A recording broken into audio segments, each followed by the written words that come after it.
वहीं चीन के हिंदुस्तान के खिलाफ बड़ी साजिश देखने को मिली। ब्रह्मपुत्र नदी पर दुनिया के सबसे बड़े बांध की तामीर शुरू हो गई है। चीन के पीएम ली कीयांग ने इसका इफ्तिताह किया।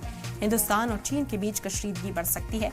भारतीय नदियों के इकोसिस्टम पर इससे बुरा असर पड़ सकता है। चीन अपनी हरकतों से बाज नहीं आ रहा। कुछ रोज पहले ही हिंदुस्तान और चीन के ताल्लुकात को मजबूत करने के लिए काम किया जा रहा था। एस जयशंकर चीन के दौरे पर थे। वहां पहुंचकर फॉरेन मिनिस्टर से मुलाकात की थी और कई समझौतों पर बातचीत हुई थी कि चीन और भारत के रिश्तों को बहाल किया जाएगा। लेकिन चीन अपनी हरकतों से पीछे हटता हुआ दिखाई नहीं दे रहा, जिसके बाद अब इम्कान जाहिर किए जा रहे हैं कि एक बार फिर ये कशीदगी बढ़ सकती है। दरअसल चीन ब्रह्मपुत्र नदी पर दुनिया का सबसे बड़ा बांध बना रहा है और इसका इफ्तिताह खुद पीएम ली कीयांग ने किया है।